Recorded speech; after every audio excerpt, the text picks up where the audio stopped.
Boa noite a todos. Quero saudá-los nesse mais um evento da Amicus, Encontros de Cultura, justificando a ausência do nosso presidente, Sérgio Rode, que está atendendo a uma situação de necessidade familiar inadiável. Agradecer ao Dr. Gilberto Schwartzman pela generosidade em aceitar o convite da Amicus, Encontros de Cultura. Paulo, é isso. pede que desligue os microfones. Vamos pedir que todos desliguem os microfones, por favor. Com exceção do Dr. Gilberto. É tirar o eco, né? Isso mesmo. Assis, por favor. Estou achando o meu. Bom, então, dando prosseguimento, nós vamos apresentar o currículo do nosso ilustre convidado de uma forma extremamente reduzida. O doutor Gilberto Schwartzman é médico, é pós-doutor através do programa conjunto do Instituto Nacional do Câncer nos Estados Unidos e da Organização Europeia para a Pesquisa e Tratamento do Câncer. Ele é doutor em farmacologia de drogas anticâncer pelo Departamento de Oncologia Médica da Universidade Livre de Amsterdã, na Holanda. É especialista em oncologia em Londres, na Inglaterra. É doutor honoris causa pela Universidade de Salvador, em Buenos Aires, Argentina. Professor titular da Faculdade de Medicina da URGS, membro titular da Academia Nacional de Medicina e membro titular da Academia Sul-Rio-Grandense de Medicina. Além disso, é escritor. Dr. Schwartzman, o senhor está com a palavra para nos brindar com a palestra Medicina e Cultura, a minha experiência na Bienal do Mercosul. Por favor, doutor Schwartzman. Bem, eu agradeço essa oportunidade, me sinto muito à vontade aí com essa conversa inicial com os senhores e com as senhoras. Eu já vi que eu posso me sentir bem em casa. Então, é uma honra estar com vocês.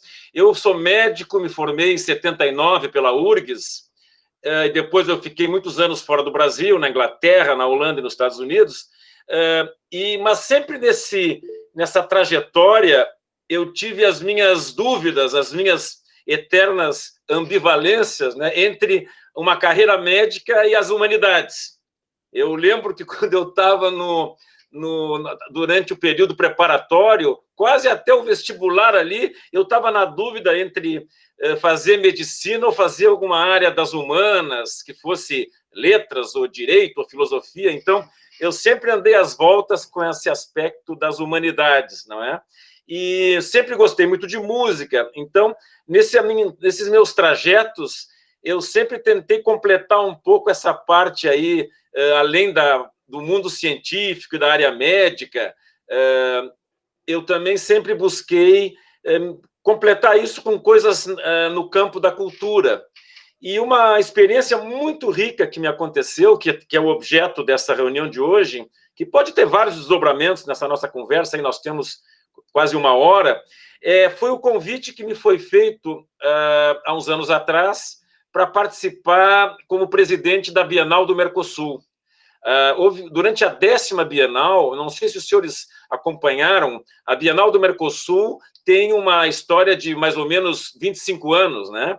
É uma história de muito sucesso, são mostras de arte visual, de arte contemporânea, basicamente, que traz a Porto Alegre, a cada 2 anos, quase 1 milhão de visitantes. Não é nada pequeno, é uma grande atividade cultural, fica em torno de 2 a 3 meses, dependendo de cada uma das bienais, e durante a 10ª, houve uma crise que eu chamaria quase existencial, porque a Bienal foi ameaçada de interromper as suas atividades. E porque era uma questão financeira, basicamente, porque esses grandes eventos culturais, eles são oportunidades de se fazer mostras de cultura, de artes visuais, que vão além dos espaços museológicos. As bienais têm como característica também abrigar obras gigantescas, como grandes instalações artísticas. Não sei se vocês lembram, na 11ª Bienal, nós colocamos um imenso relógio humano no centro da Praça da Alfândega, não sei quem passou por ali e viu. Então, as bienais também são feitas para mostrar esse diálogo entre a arte e a tecnologia. Então, envolve, muitas vezes, obras que têm quase que um aparato enorme para serem realizadas, serem montadas, com, às vezes, dezenas de funcionários para montar uma instalação artística para uma bienal. Então, elas são as oportunidades para grandes instalações artísticas, que, às vezes, não cabem no museu, tem que ser feitas ao ar livre. E o que aconteceu é que houve aquela crise econômica terrível, internacional, e que o Brasil foi afetadíssimo, não é? E aí se decretou que não haveria mais bienal. Então criou-se uma crise, né? E os momentos de crise, às vezes, podem trazer mudanças, né? Como o nome diz, né? E então, houve uma possibilidade de que a Bienal fosse reestruturada. E aí a diretoria da Fundação me procurou e perguntou se eu aceitaria ser presidente da Bienal seguinte, que seria a 11ª. Eu pensei um pouco, fiquei muito, muito orgulhoso, porque para mim seria uma oportunidade linda de me envolver mais profundamente em algo, em cultura e arte, não é? Que eu sempre quis. Eu achei que foi um grande cumprimento, né? Mas eu perguntei a eles o quanto de autonomia um presidente teria, se o regime seria realmente presidencialista. É bom saber, né? Tudo que a gente combina antes sai melhor, né? E eles me disseram que eu teria total autonomia na escolha do tema e da curadoria, porque as bienais têm sempre um curador de arte, que é quem faz a escolha das obras, o tema, como a amostra é organizada e assim por diante. E o que foi interessante, porque eu, quando cheguei na Bienal, a Bienal estava em condições econômicas muito difíceis, né? Precisava fazer um programa de captação muito eficiente, não é? Para que a sociedade abraçasse a Bienal. E eu participei, quase por casualidade, eu vi no jornal que estava um aviso que ia ter um debate de uma ONG que eu não conhecia, que se chama Oxfam. Essa Oxfam começou na Inglaterra e tem no mundo inteiro, e eles fazem trabalhos sobre questões sociais, econômicas, políticas de países no globo inteiro, não é? E eles vieram mostrar um trabalho sobre o Brasil, mostrando as nossas desigualdades. E eu fui assistir.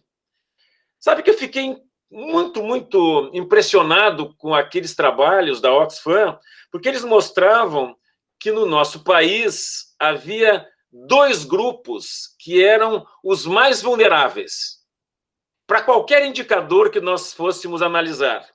O primeiro deles eram os negros. Os negros, para qualquer análise que se faça, eles têm uma inferioridade de acesso. O outro grupo são as mulheres. Eu sempre uso um exemplo, nesse período aí de bienais, que se eu, Gilberto, vou pedir um emprego para vocês, eu chego lá e vocês me oferecem 100, pelo que eu sou. Se eu for com a pele negra, vocês me dão 70. Se eu for de saia, com a pele branca, como eu tenho, vocês me dão 70, por aí. Se eu for com a pele negra e de saia, vocês me dão 40, ao invés de 100. Então, o nosso país tem essa injustiça muito, muito importante, permeando todas as nossas relações. Claro que, ao longo da nossa história de quase 400 anos de escravidão, a gente vai invisibilizando muito dessas coisas, né? Parece que nada disso acontece. É a mesma coisa que se passou com a matriz indígena, né? Nós somos fruto de uma matriz indígena e de imigração ou espontânea ou forçada, não é? Deslocamentos humanos de vários tipos. Então, muito disso a gente não vê. Por exemplo, a figura do indígena no nosso dia a dia, ela está restrita aos nomes que a gente tem origem indígena, alimentos, objetos, algumas coisas que a gente pode perceber, às vezes, num cesto de palha, ou numa palavra, no nome de um rio, no nome de uma cidade, não é? Vai para Itaqui. Todas essas coisas são nomes de origem indígena, mas a figura do elemento indígena, tão perceptível como é o europeu ou o negro, ela foi completamente destruída. Então, eu tinha que escolher uma temática para a minha Bienal. E eu, sabendo que o regime havia sido previamente pactuado e seria presidencialista, eu propus a eles que seria uma Bienal sobre o negro, sobre a influência da matriz negra e africana, ou afrodescendência, não é? Na nossa cultura expressa pela arte visual. Ou seja, usando uma amostra de artes visuais, nós iríamos atrás dos indícios da presença da matriz africana na arte. Então, essa foi a temática da Bienal 11, que foi a Bienal anterior. Foi muito interessante porque quando a gente assume um projeto desse tipo, tem várias consequências. Tudo que se faz assim, que mexe com a tranquilidade, e a arte faz muito isso, não é? Tem um preço. E eu aprendi muito sobre o racismo com relação ao negro na nossa cultura. Foi uma experiência valiosíssima. Eu, que sou de família que veio da Europa fugida, de judeus fugidos do nazismo, não é? Eu achei que eu fosse PhD em racismo, que eu conhecesse esse tema com a profundidade que um judeu, né, teria. E eu me confesso que foi uma surpresa enorme para mim, como eu sabia pouco sobre o racismo em relação aos negros, a essa capacidade que essa situação que praticamente se implantou no modelo de crescimento da nossa sociedade, em que o negro foi invisibilizado. Então, eu achei essa Bienal, a primeira delas, assim, algo surpreendente em termos de experiência humana para mim. E eu vou contar para vocês como é que foi a escolha do curador, porque foi uma coisa muito interessante.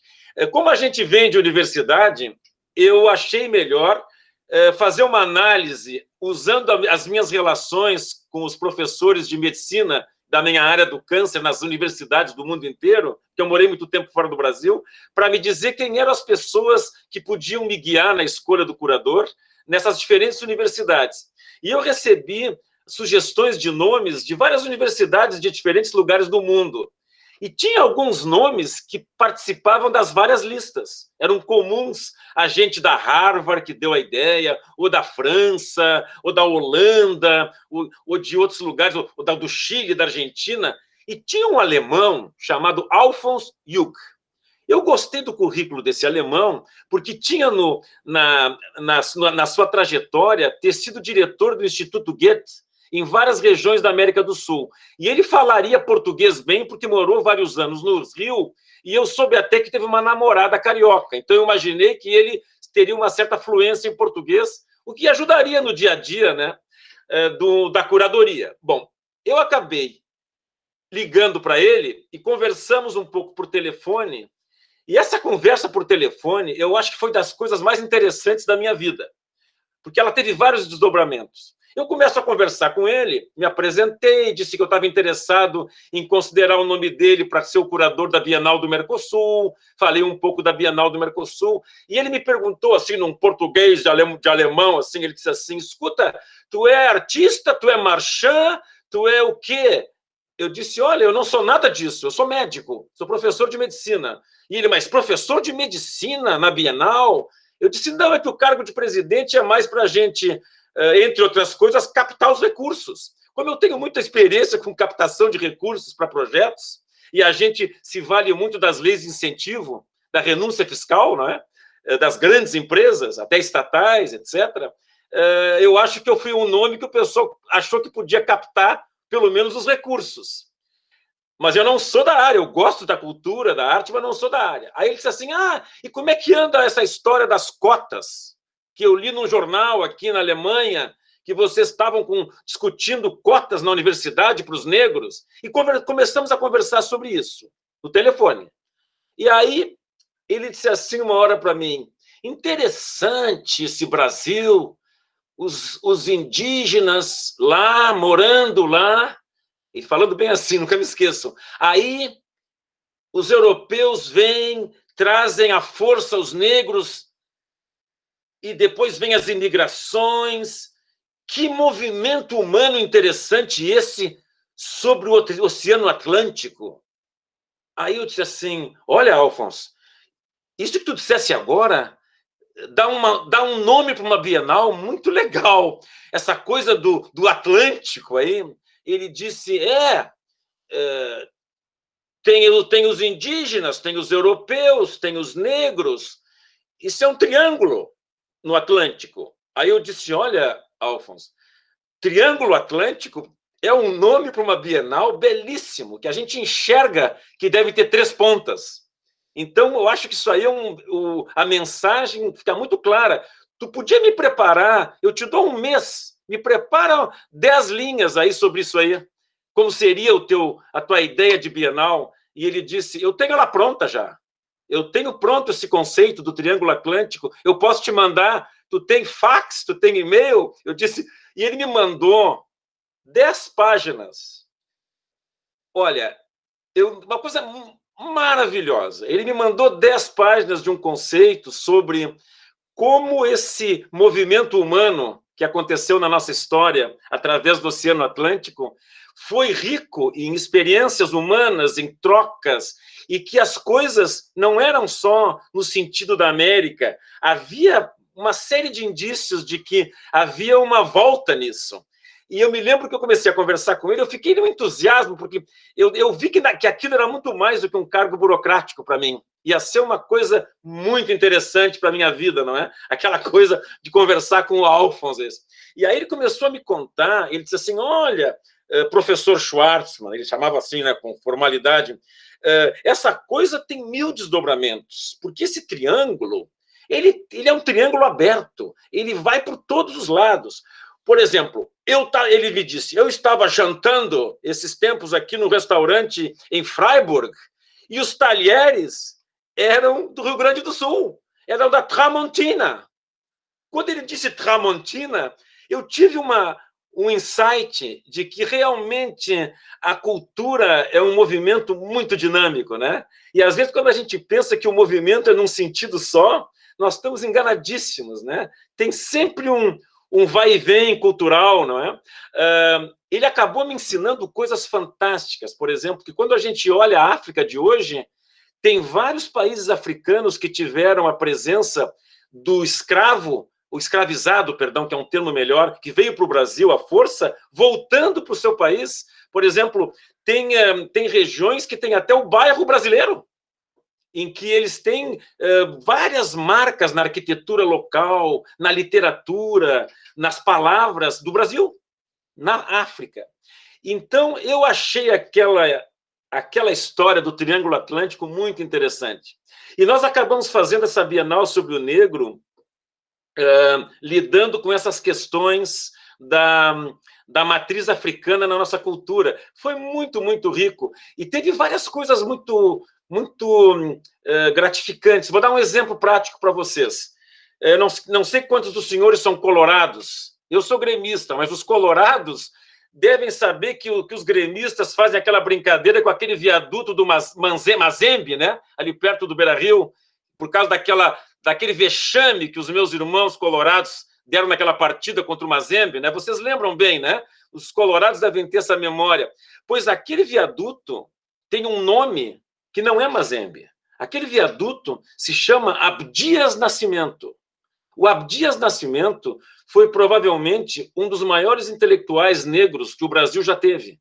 Ele foi político, ele foi professor nos Estados Unidos, foi pintor, criou o teatro negro brasileiro. Quando o Albert Camus veio ao Brasil em 49, famoso já, tinha escrito A Peste, já estava assim com um nome internacional. Ele foi recebido pelo Abdias Nascimento no Rio de Janeiro, que tinha uma peça do Camus que o Abdias estava montando no Teatro Negro no Rio, chamado do Calígula, né? A peça do Camus. Então, nós fizemos uma série de coisas para cristalizar a presença do negro em locais onde ele era inviabilizado. Assim. Então, nós fizemos quem caminhar pelo Beira-Rio ali, do lado perto do rio, vai encontrar uma placa de metal bem grande, assim, quase do tamanho de uma pessoa, com a imagem do Abdias e contando quem era ele, porque se nós fôssemos depender do nosso povo, em geral, as pessoas têm essa tendência a não não valorizar o negro como ele deveria ser valorizado. E a gente aprendeu isso com a Bienal. O Lupicínio Rodrigues não recebeu nenhum reconhecimento oficial de Porto Alegre ou do Rio Grande do Sul em vida. Vocês sabiam disso? É uma coisa impensável, né? Imagina, como é que o Lupicínio começou a receber reconhecimentos depois de morto? E era uma pessoa reconhecida no Brasil inteiro, né? Então, essa Bienal me fez aprender muitas coisas sobre realmente como nós somos. Porque eu me lembro que quando o alemão, o Alfons, na minha conversa com ele, falou sobre essa questão do negro e das cotas comigo, eu me lembro que eu espontaneamente falei para ele, olha, eu não sei como se resolve esse assunto, o que é o certo, mas eu vou dar o meu testemunho. Eu estou há quase 4 décadas como professor da URGS na medicina, eu nunca tive um colega negro, professor, e eu acho que eu tive, no máximo, uma mão só, com 5 dedos de alunos negros. Tem uma coisa errada nisso. Existe uma dificuldade de acesso, e aí nós fizemos uma série de atividades na Bienal, e aí foi interessante porque eu tinha recém-chegado, eu era novato na Bienal, e a secretária da fundação me disse, olha, das coisas que tem aqui, para o senhor ler sobre a Bienal, tem o histórico das bienais anteriores, e tem esse trabalho aqui que foi uma avaliação da percepção do povo gaúcho sobre a Bienal. Eu disse, dá para cá isso aqui. Aí eu fui para casa e passei o fim de semana lendo sobre essa tal percepção. E tinha, basicamente, críticas. Diziam que era um elefante branco, que era uma coisa que saiu uma fortuna e ficava 2 meses e ia embora. Era um disco voador que descia em Porto Alegre e depois ia embora. Era uma coisa para rico. Era uma linguagem que só os entendidos em arte sabiam aproveitar. E aquilo me deu uma oportunidade de fazer uma série de correções de rumo, baseado na crítica, não é? Então, nós fizemos muitos seminários. Eu não sei se vocês lembram de um concerto na escadaria da Igreja das Dores, que nós reunimos mais de 5.000 pessoas. Então, nós fizemos uma série de atividades preparatórias e havia uma coisa que parecia ser um compromisso sagrado das bienais, que é trazer os alunos das escolas públicas. Aí nós criamos um programa que já acontecia em várias bienais, mas nós expandimos, que era um programa educativo, de trazer as escolas. Então, com isso, a gente trouxe centenas de escolas públicas que, de outro jeito, jamais iria ter acesso a uma obra de arte. Se vocês olharem uma pessoa mais simples, na Praça da Alfândega, caminhando em frente o Margs, ali o museu, vocês vão notar que pode estar escrito assim, ó, lanche grátis, entre, você será carregado no colo, ninguém entra, porque as pessoas têm uma barreira que foi criada ao longo do tempo e que está internalizada no comportamento das pessoas, de que essas coisas de arte é mais para gente que tem o direito de usufruir. Eu não tenho esse direito. Então, a gente tem que quebrar essas coisas. Assim como a questão do negro, tem que quebrar essa questão de que o acesso à arte é só para privilegiados. Eu vou contar só para vocês rapidamente um episódio, aí eu paro um pouquinho para perguntas. Eu um dia tinha uma reunião no Santander Cultural, às 4h30 da tarde. E eu saí do Clínicas durante a Bienal. E cheguei mais cedo. Aí eu pensei, eu vou até o Memorial, porque também a Bienal estava acontecendo ali, para ver como é que está indo a mostra de tarde. Quando eu fui entrar, tinha um colégio chegando com ônibus. E pelas roupinhas deles, com a professora, parecia um colégio de uma região muito pobre, pelas roupinhas das crianças entre 8 e 10 anos. Assim. Aí eles entraram e eu fiquei acompanhando eles de longe. Aí fui acompanhando, eles iam com a professora, nós tínhamos sempre mediadores, que são pessoas que recebem os convidados da Bienal, os visitantes, e mostram as obras de arte, explicam, etc. Depois que eles fizeram todo o percurso, quando eles estavam quase saindo, eu cheguei e me apresentei. Eu disse, pessoal, o meu nome é Gilberto, eu sou presidente da Bienal, eu quero saber se vocês gostaram da Bienal. Aí eles responderam assim, que nem jogral, que nem... Gostamos, todos juntos. Aí eu perguntei, de onde é que vocês são? Eles disseram, Colégio Santo Antônio, tararã, de que cidade? Gravataí, e assim foi. Então eles começaram a falar. Aí eu peguei e disse assim, e qual é a obra que vocês mais gostaram? Aí ficou um silêncio, assim, nunca me esqueço. E aí ficou aquela tensão no ar, ninguém falava, e eu esperando ali. Aí um pequenininho, um rapazinho, um mulatinho, bem pequenininho, ele não tinha 10 anos, pegou e disse assim, tio, tem uma fotografia lá no fundo que me deu uma dor na barriga, assim, e fez uma rodinha com a mão. Aí eu me dei conta que o que a gente queria mesmo com essa Bienal era que desse essa dorzinha nessa meninada que nunca vai ao museu.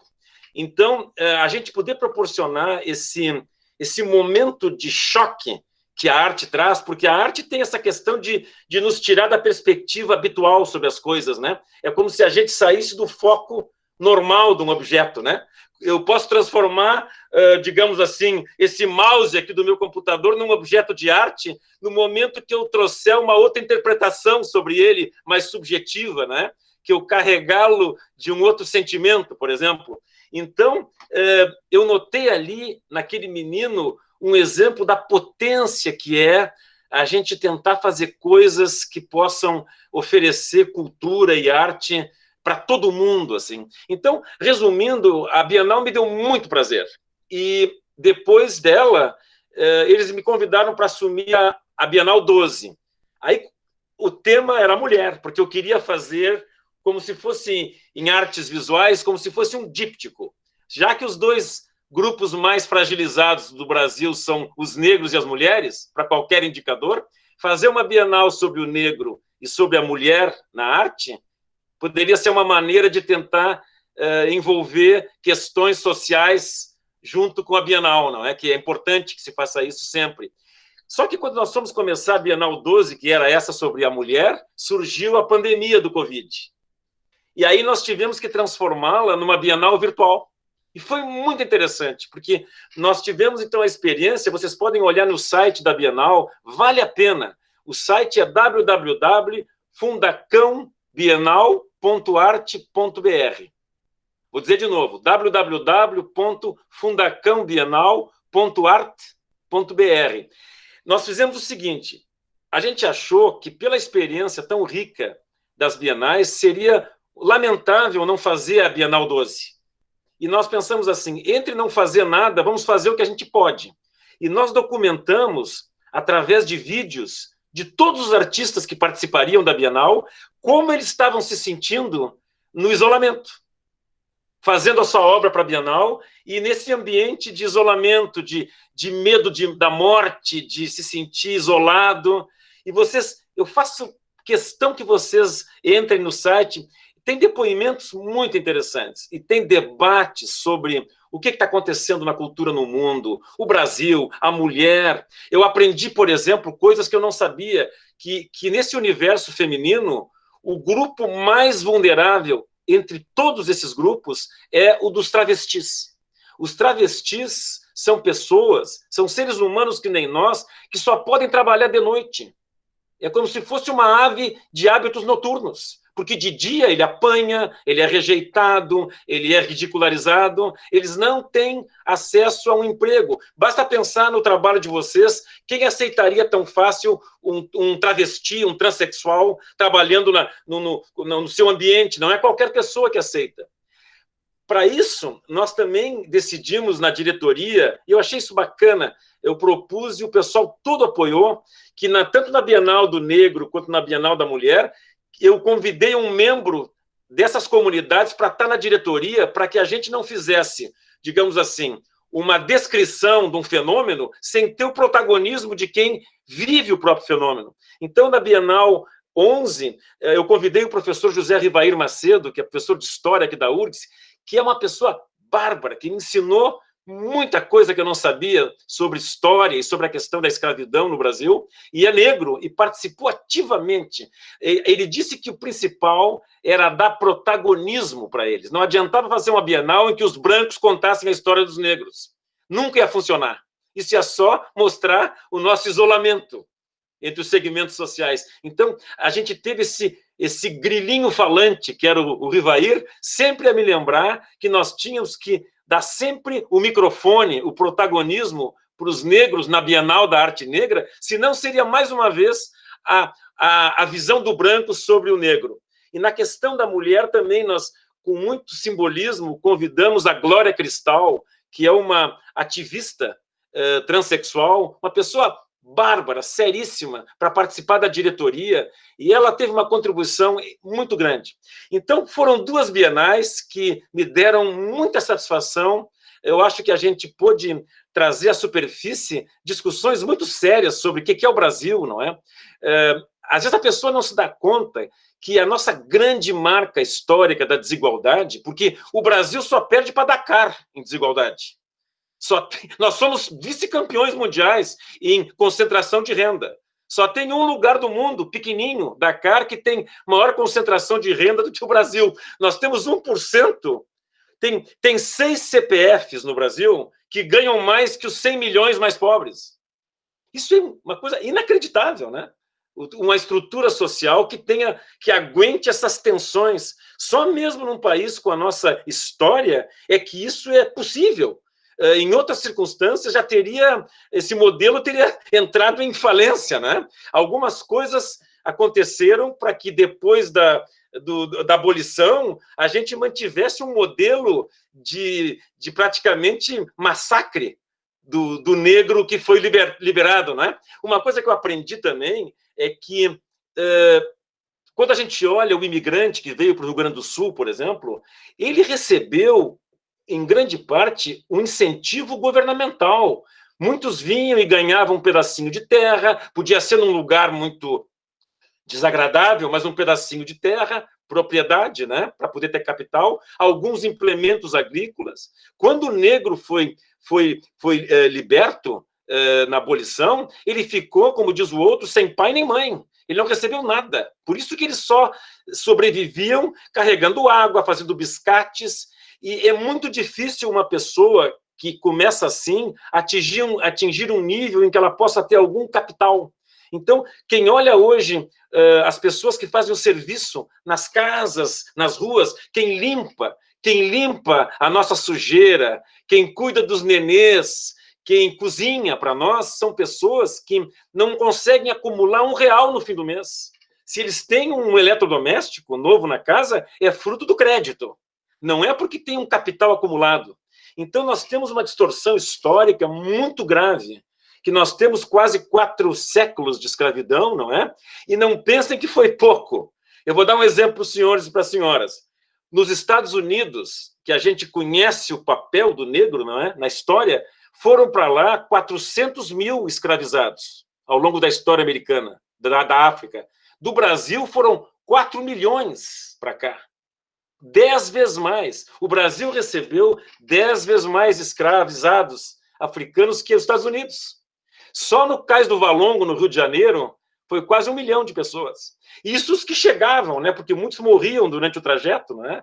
Então, é uma história terrível, essa história da vinda forçada dessa massa humana da África para o Brasil. Então, essas distorções que nós vemos hoje, esse desequilíbrio, essas injustiças sociais, essa desigualdade, enquanto nós não enfrentarmos, através de ações políticas, alguma forma de tentar recuperar essas pessoas para um nível mínimo de competitividade, de que os filhos dessas pessoas possam ter a mesma chance que os nossos no colégio, ou que pode chupar um picolé de vez em quando e ir ao cinema, não é? É tudo que a gente gosta, assim, do dia a dia. Então, nós temos um Brasil muito injusto, e eu aprendi muito sobre isso nessa experiência minha da Bienal. Eu que achava que, como médico, tinha visto o sofrimento, e que, como de família judia, conhecia o racismo, eu estava enganadíssimo. Eu fui aprender nessas bienais muito sobre o que é realmente a profundidade dos nossos problemas sociais, socioeconômicos e políticos, né? Então, eu me sinto hoje muito mais atento. Claro que a gente nunca sabe se mudou ou não, de fato, não é? Existe muita hipocrisia. O ser humano é muito hipócrita, né? A gente, às vezes, ouve o pessoal falar que na pandemia o ser humano melhorou, as pessoas sofreram uma evangelização, os maus se tornaram bons. Eu tenho certas dúvidas profundas sobre essa assertiva, porque eu acho que o ser humano tem muita dificuldade em mudar. Então, a gente rapidamente, se não mantém ações assim que fazem com que as mudanças fiquem permanentes, é muito difícil que a civilização vá mudando, não é? Eu aprendi isso com o tabaco.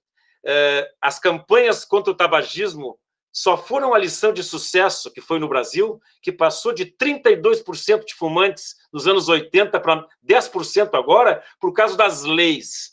Quando a gente transforma em lei, vocês que são do direito, hein, Paulo? O direito presta um serviço para a humanidade impressionante, porque ele transforma em regra o que podia ser um hábito. A lei é algo que faz com que as pessoas tenham que segui-la, senão é uma contravenção. Olha como a gente tem medo de andar sem cinto de segurança. Não é porque a gente goste, é chato aquele negócio do pescoço, mas a gente sabe que vai ser multado. Então, quando a gente incorpora em leis as conquistas, e o direito é, por excelência, quem faz isso, não é? Nós mudamos a sociedade, mas, de outro modo, as mudanças são complicadas. E, às vezes, mesmo as leis não conseguem mudar o hábito das pessoas. Eu vou dar um exemplo para vocês. A eutanásia é aprovada no Uruguai há muitas décadas. Vocês sabiam disso? Os holandeses foram os grandes pioneiros, não é? Mas os uruguaios são muito interessantes. Os uruguaios têm um jeito de ser, uma politização. Não tem gente analfabeta, primeira coisa, né? Mas é um país pequenininho, tudo bem. Mas os uruguaios têm muito mais do que fazer o chivito, aquele sanduíche que a gente gosta de comer. Eles são muito interessantes. Os uruguaios aprovaram a eutanásia há muito tempo, simplesmente não aplicam.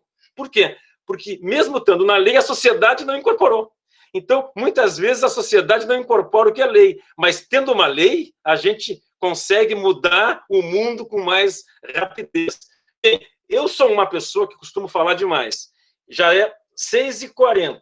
Eu vou pedir que vocês me perguntem alguma coisa. Se quiserem me mandar embora agora, eu vou encarar esportivamente, porque não vai ser a primeira vez que eu vou me sentir frustrado, né? Eu tenho 65 anos, a vida nos dá tapas durante toda ela, né? Então, fiquem à vontade. Hein, Paulo? Doutor Schwartzman, como é que a vinícola entrou na sua vida? O senhor pode até dizer que gosta de vinho. Uma coisa é... A vinícola entrou na minha vida pela medicina. Sabe por quê? Eu atendi uma pessoa, talvez o Ferrari tenha conhecido, eu atendi uma pessoa encantadora, que foi meu paciente por quase 10 anos. Ele foi presidente da Embrapa e tinha feito o doutorado em Montpellier, que era o... agora que eu fui falar, me fugiu o nome dele, era o Hormuz Rivalto. O Hormuz Rivalto. Não sei se o Ferrari conheceu. Foi prefeito de Bento Gonçalves. É. Lembra? Lembro. Lembra? O Hormuz era meu paciente. E um dia ele disse assim para mim: pô, Gilberto, eu não vou mais consultar contigo, porque eu chego na tua clínica e a tua secretária diz que eu não pago. E eu não tenho vergonha de vir aqui, eu sou um homem sério. Eu não posso chegar no consultório do médico, trabalhando, e não pagar o cara. E eu disse: não, Hormuz, a nossa relação se modificou. Não tem mais essa de dinheiro. Tu é uma pessoa que eu aprendo muito mais contigo do que tu comigo. Aí ele disse: não, mas eu tenho que te dar um presente, então. Eu disse: um presente? Deixa eu pensar. Aí eu pensei e liguei para o Hormuz. Disse: Hormuz, eu tenho esse campo na Barra do Ribeiro. O meu sonho era fazer vinho bom. Ele disse: poxa, que nem aquela piada, pede outra coisa. Pede outra coisa. Eu disse: ali na Barra do Ribeiro, poxa, não dá. Ali não tem histórico nenhum. Eu disse: puxa, que pena, Hormuz, mas era isso que eu queria e tal. Tá, e ficou aquele negócio meio morno.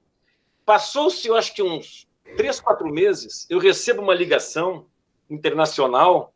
Era o Hormuz, que estava na Itália, e ele disse assim para mim: doutor Gilberto, eu estou aqui em Abruzzo, olhando para o Adriático, e estou sentindo aquele cheirinho, aquele ar úmido da Barra do Ribeiro.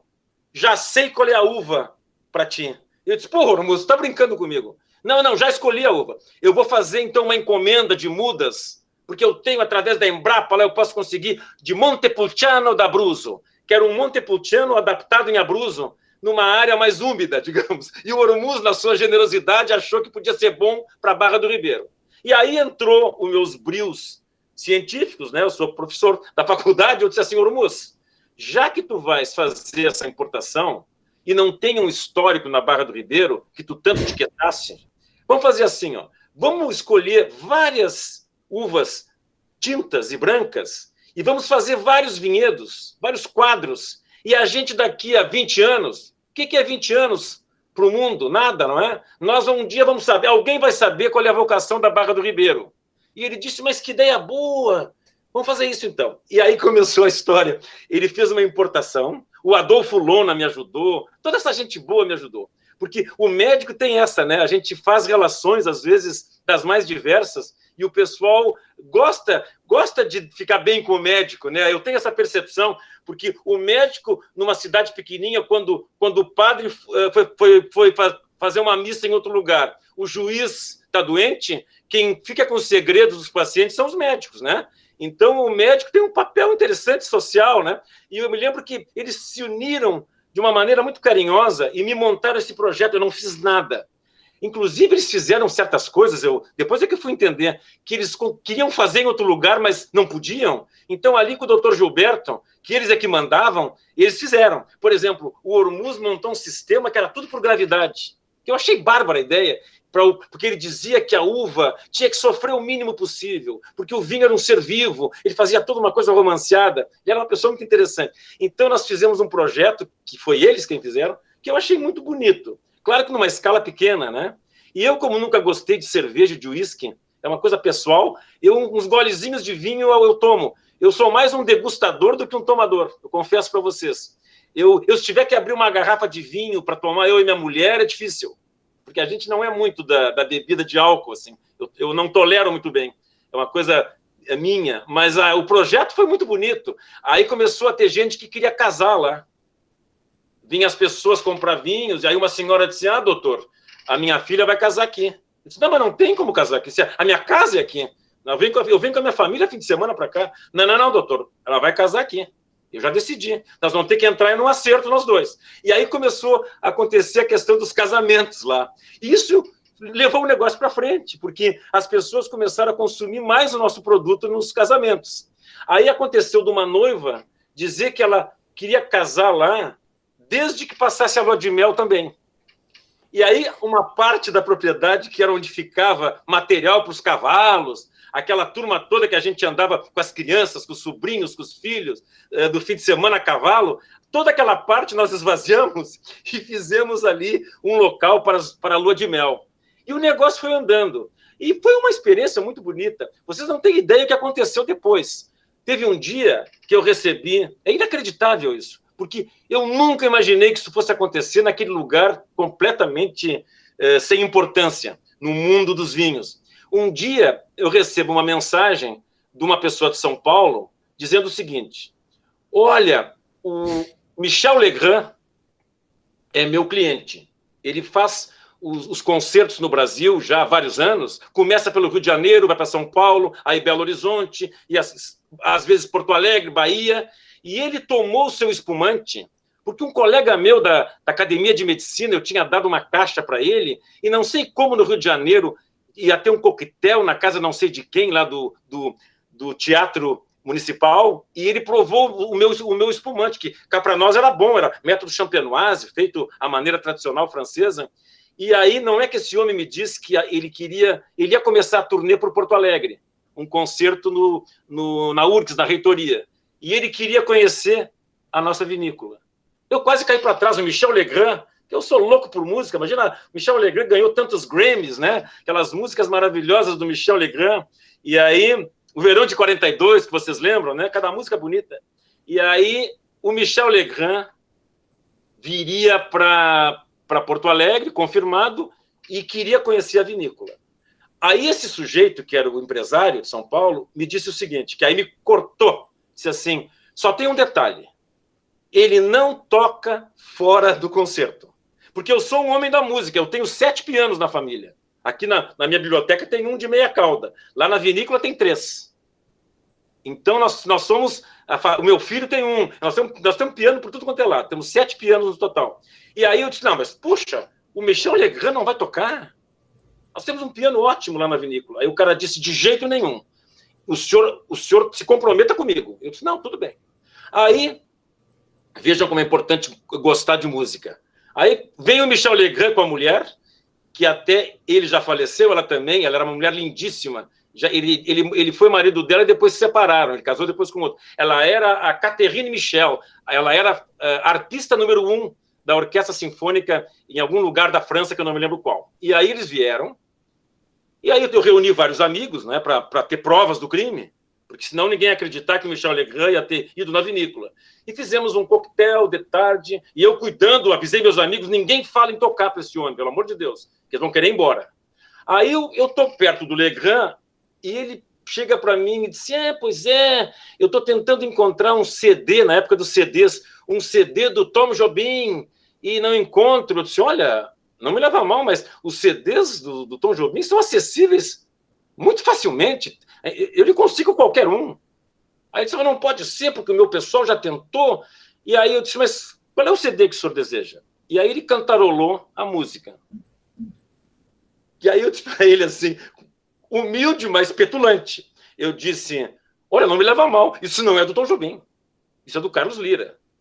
Que era aquela música, vocês acho que conhecem, que é uma história de um romance escondido, que ele recebe ela de noite e de manhã, quando ela sai, ele nem olha para a cara dela. Lembra dessa música? É assim, ó, como é que era a música? Quando chegares aqui, podes entrar sem bater. Conhecem? Liga a vitrola baixinho e espera o anoitecer. Conhecem?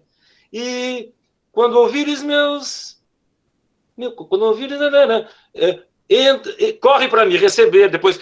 Em resumo, ele recebe ela clandestinamente, passa uma noite de amor, olha o machismo, e de manhã bem cedinho, não quero ouvir sua voz, sai devagar de mansinho, esquece o que houve entre nós. Essa era a música. Aí eu disse, não, isso não é Tom Jobim, isso é Carlos Lyra. Aí ficou aquele impasse, e não é que o nosso amigo Michel Legrand disse, será que é a mesma em francês? E eu disse, pois é, eu fiquei assim, e ele foi até o piano. Abriu o piano e tocou para nós durante 2 horas, o Michel Legrand. Então, isso eu acho que foi o momento mais bonito daquela vinícola. Claro que depois a gente voltou para a realidade e não veio mais nenhum Legrand, mas só aquele já foi bacana, né? Casou lá também a irmã da Gisele Bündchen, casou a irmã da Gisele Bündchen lá, e eu me lembro que eles disseram que não podia ter ninguém a não ser os convidados e o pessoal da própria segurança.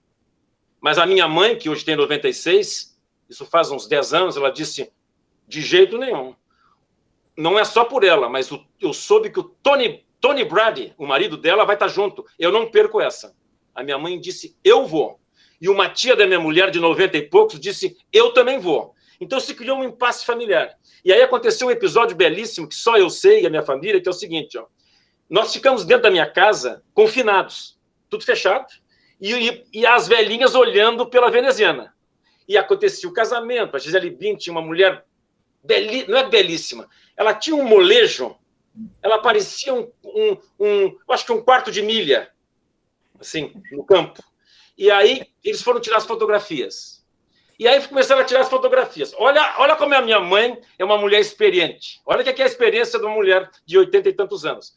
Tiraram as fotografias e eu estava fazendo outra coisa, tomando chimarrão, conversando com a minha mulher. E as 2 velhinhas olhando pela veneziana. Aí a minha mãe voltou com essa minha tia, a tia da minha mulher, e disse assim, olha, que romance bonito esse do Tony Brady com a Gisele. Eu disse, mas mãe, com que autoridade tu está afirmando isso?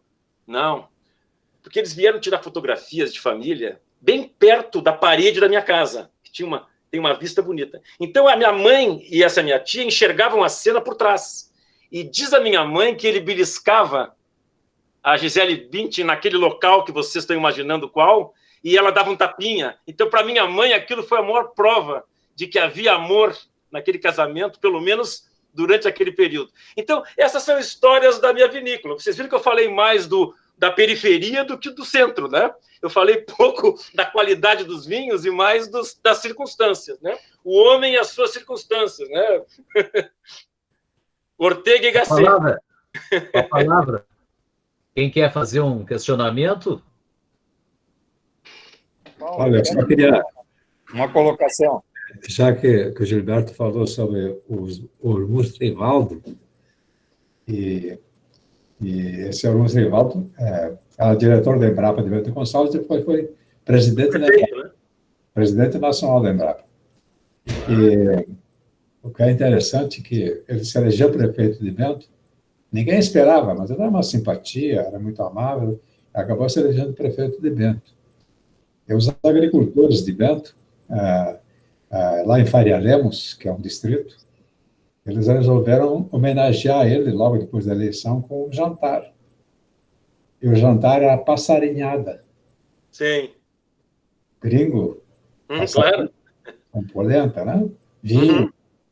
Aí chega o Hormuz, ele não sabia, chega o Hormuz e vê que é uma passarinhada, multou os caras, saiu da festa, porque, né, também era fiscal também. Claro, claro. Dava a maior multa, né? O primeiro ato público dele foi com aquela companheirada dele que ele tinha feito, multar os caras e sair da festa. Mas tem a história do pessoal que mentia, que fazia como é que era, perdizada, e era pinto de não sei quantos dias. Uma vez pegaram os caras e ele confessou que não era perdiz, era pinto de não sei quantos dias.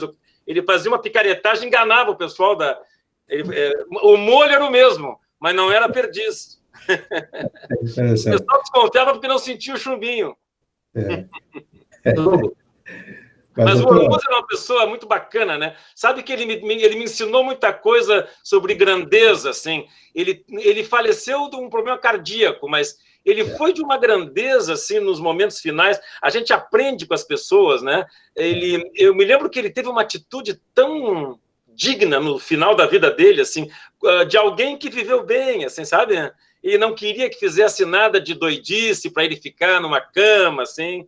Nunca vou me esquecer de como ele mostrou, assim, que pessoa que ele era, no final de vida também.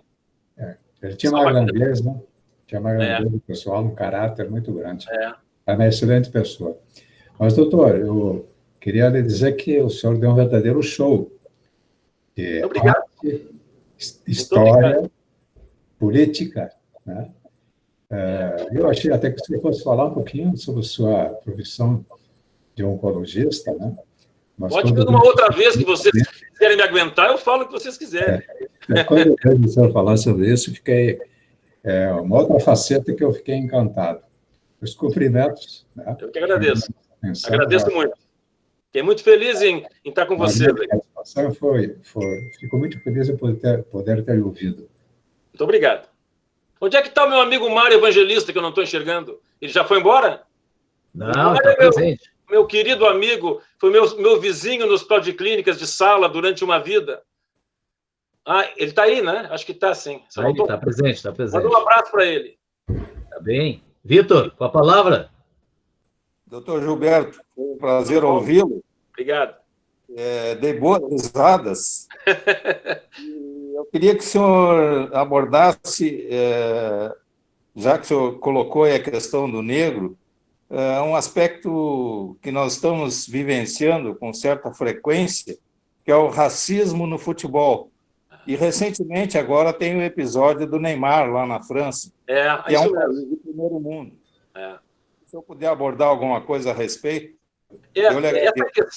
essa questão é muito importante e a gente observa essas diferenças sociais. Se nós quisermos olhar em qualquer coisa do nosso dia a dia, eu vou dar um exemplo, Vitor Hugo. Eu moro na rua Santo Inácio, aqui no Moinhos de Vento, e eu saio muito cedo para trabalhar. Eu moro perto do Hospital Moinhos de Vento, e tem a subida da Doutor Vale. Eu seguido saio 6 e pouco da manhã, e eu enxergo a subida da Doutor Vale às 6 da manhã. E ela é povoada por uma massa de pessoas silenciosas, de cabeça baixa, com uma cestinha de plástico, em geral, na mão, que sobem a pé aquela lomba, porque o ônibus deixa essa turma que vem de outros lugares ali na Farrapos, não é? E eles vêm caminhando para trabalhar nos edifícios da população de mais renda. E eles são, na sua maioria, negros, são pretos ou pardos, né? A definição de negro pelo IBGE são os pretos e os pardos. E eles são a maioria do Brasil hoje, são mais de 50%. Então, quando a gente olha o nosso país, a nossa realidade, a gente pode enxergar essas diferenças nas mínimas coisas. Por exemplo, se a gente vai num teatro, eu me lembro que uma vez nós convidamos, durante a Bienal, um professor que foi quem descobriu fez as escavações durante a Copa do Mundo, no Rio de Janeiro, na preparação, sobre esse cais do Valongo, que foi o maior porto de chegada de escravizados da África, na América, em toda a América. 1 milhão de pessoas praticamente chegaram por ali. E ele descrevia como nós deixamos o negro invisível. Em qualquer condição, por exemplo, a única vez que eu vi um auditório da URGS com mais negros que brancos foi na palestra sobre a cultura negra, porque daí as pessoas se sentiram motivadas para ir. Mas, normalmente, o Rio Grande do Sul e Santa Catarina são talvez os estados com a menor presença negra, mas isso é uma ilusão, porque nós tivemos muita importância histórica da população negra na história do Rio Grande do Sul, não é? Tem vários mal-entendidos históricos aí a serem explicados, alguns massacres, não é? Como nós tivemos aqui, de batalhões de negros desarmados, não é? Então, tem muita coisa importante que aconteceu. Então, essa questão do negro no Brasil é uma ferida aberta. Eu acho que o Brasil não vai sair da situação que tem hoje se não enfrentar de frente essa questão da desigualdade que passa pelo negro. Por exemplo, o negro é muito mais agredido numa batida policial do que um branco. Isso é estudado. Por exemplo, um negro que é abordado pela polícia de noite, ele apanha e recebe tiro muito mais vezes que um branco. Isso é estudado. Então, os salários, a mulher negra, então, uma mulher negra é talvez um grupo de uma vulnerabilidade, e como na nossa cultura já se vê muitos núcleos familiares em que só tem a mulher, tem muitas famílias, a percentagem é muito significativa no Brasil inteiro e no nosso estado também, que é um estado mais rico, em que apenas o núcleo familiar consiste numa mulher que provê recursos, não tem marido. Então, quando essa mulher é tratada de forma discriminada, todo aquele núcleo familiar sofre. É difícil sair do buraco quando a gente tem uma situação de tanta privação. Eu pergunto para os senhores, eu, quando fui fazer o vestibular, eu morava num apartamento confortável em Porto Alegre, os meus pais me ajudavam financeiramente, eu não precisava trabalhar, e eu tinha o cursinho de noite, e eu tinha pessoas que eu fui conhecer depois, raros, né, que eram pessoas que a gente via como um dedo da mão na faculdade, que eram pessoas que trabalhavam o dia inteiro e de noite ficavam tentando dar uma lida em casa, mas jamais iam pensar em pagar um cursinho. Então, nós temos, assim, um padrão de acesso às coisas boas da vida, não é? A felicidade, vamos chamar, muito desigual. E a gente, se fosse dissecar, e nas várias situações. Sabe o que está acontecendo hoje que me preocupa muito? Foi bom o Vitor Hugo ter lembrado isso, que é uma coisa que talvez ninguém fale muito. Com esse avanço que houve no Brasil nas últimas 2 décadas, dessas igrejas pentecostais, nós temos certos grupos mais fanáticos que fazem verdadeiras perseguições à cultura negra, à religião africana. Existem vários atentados, incêndio de terreiros que não são divulgados. Olha, o Mário apareceu, meu querido Mário Evangelista. Eu estava sem... O Paulo Red me deixou sem áudio. Está me ouvindo? Mas tu já me ouviste tanto ao longo da nossa vida como amigo, então tu não precisa ouvir. Mas eu estava falando... Vou aproveitar para te dar os parabéns, dizer que essa palestra foi encantadora. Não é palestra, é um bate-papo, né? Mas isso um bate-papo, tem que voltar. Tu podia falar do teu livro, que é super interessante. Eu estou terminando um outro livro agora que vai ser mais bacana ainda. Esse que ele está falando é um livro que se chama Meus Olhos, que quem tiver tempo sobrando, procure. Eu conto a história da minha família. É esse livro que eu estou falando. É uma história verdadeira. É muito interessante. O meu avô e o irmão, por exemplo, estavam na Lituânia e eles eram pequenos, e eles ouviram que a mãe, que era viúva, que o pretendente para casar com ela e resolver o problema da família, porque casar para resolver, era só se ficasse com as filhas, ele não queria os meninos. Aí os dois escondidos, para poder viabilizar a vida da mãe e das irmãs, fugiram, um com 14 e um com 10, e foram fugindo cada dia mais longe no lombo de um cavalo para a mãe nunca encontrar, porque eles sabiam que ela ia atrás. E aí eles ficam dormindo escondidos num celeiro, assim, se encontravam no fim do dia. Uma circunstância, o mais velho arrumou um trabalho assim, de descarregar uma carroça e foi até uma cidade vizinha e não conseguiu, de noite, vir na carona do trem por causa da neve. E ficou 3 dias na outra cidade. Quando ele voltou, ele se perdeu do irmão. E eles nunca mais se viram. Aí veio a guerra, aquela coisa toda.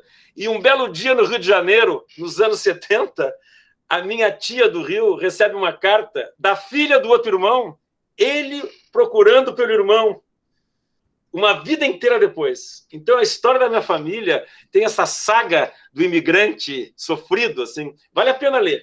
Mas o que eu estou terminando agora, que vai ser editado pela Sulina, esse eu recomendo mesmo. Esse é um livro que eu acho que é uma coisa muito bonita, eu me dediquei muito a esse livro. Foi a coisa mais dedicada que eu me lembro, assim, pessoal, assim, de todas as noites trabalhar no livro, assim, durante os últimos 6 meses, que é um livro que fala de uma... Ele tem uma circunstância que eu fui com a minha mulher para o México e fui no Museu do Trotsky. Quando eu chego no Museu do Trotsky, na Cidade do México, nós estamos olhando o museu e tinha uma fotografia do Trotsky com umas pessoas assim ao lado. Eu olhei os nomes e tinha um que chamava-se Max Schatzman. Aí na hora me deu uma coisa assim, meu Deus, Schatzman, bem que poderia ser um Schwarzman deturpado pelas viagens pelo globo durante guerras e histórias, né? Alguém arrancar um R ou arrancar um S e ser um parente meu. E aí o livro é toda essa busca dos meus parentescos com a ajuda do demônio. É muito interessante. Vocês vão aprender muito sobre literatura, quem gosta, sobre demônios e sobre a importância da gente criar uma identidade. O nome é Max e os Demônios. É muito interessante. Vocês vão gostar. Vai sair na feira agora do livro. Mas eu já estou falando demais. Ô, Paulo, tu é o coordenador. Se tu quiser me mandar embora, é só desligar. É deletar. Jamais, jamais. Só que nós tínhamos um compromisso de 1 hora, então nós vamos respeitar. Dr. Schwarzman, apenas para registrar aqui a manifestação da nossa amiga Suzete da Costa, diz ela, a gente aprende muito com as pessoas. Dr. Gilberto é prova disso. Honrada em poder ouvi-lo. Dr. Eurico Rodrigues, parabéns ao Dr. Gilberto pela palestra. Uma aula de civismo. Obrigado. Com isso, Dr. Gilberto, nós queremos agradecer a participação de todos, e em especial o Dr. Gilberto Schwarzman, que nos brindou com uma belíssima palestra, realmente, como diz o Eurico, uma aula de civismo. E queremos informar que nessa próxima quinta-feira, dia 17, no horário das 18 às 19 horas, nós contaremos com a palestra da senhora Sandra Assali, falando de São Paulo, que abordará o tema Abrapava, que é uma associação, e os desafios na assistência aos familiares e vítimas de acidentes aéreos. Ela é autora do livro O Dia que Mudou a Minha Vida. Foi o acidente com a TAM 402. Estão todos convidados. O horário será o mesmo, das 18 às 19 horas. Nós queremos agradecer muito, Dr. Schwarzman. Quando tiver oportunidade, volte sempre estará aqui aberto para ouvi-lo. Amigos, Encontros de Cultura, gostaria já de deixar registrado o nosso convite. Quando quiser, nós estamos aqui para ouvi-lo. Mas... O nome Amigos eu entendi agora. O nome Amigos eu entendi muito bem nessa última hora aí, porque é um grupo muito fraterno. Eu fico olhando os rostinhos das pessoas, assim, através desse painel aqui, e são pessoas que me transmitem uma coisa muito bacana. Eu só queria dizer para o Mário Evangelista, que foi meu vizinho de porta no Hospital de Clínicas durante um longo tempo, que eu, toda vez que vou tomar café, Mário, eu fico com saudade de ti. Então, a xícara de café foi o elo que sobrou, assim, para mim me lembrar todos os dias desse meu grande amigo. Nós tomávamos café todo dia, ali pelas 10 horas, no meio da manhã. Nós estávamos resolvendo todos os problemas do Brasil. Mas daí o Gilberto se aposentou. Da humanidade. Por vezes da humanidade também, Mário. Daí tu te aposentaste e eles perderam quando coincidia com as questões do Brasil, né? As questões maiores. Então, um abraço para vocês, hein? Obrigado, hein? Fiquei muito contente. Um abraço, obrigado, Um abraço. Obrigado, Schwartzman. Uma boa noite para todos. Obrigado. Um abraço, doutor Gilberto. Obrigado. Um abraço. Tchau. Um abraço.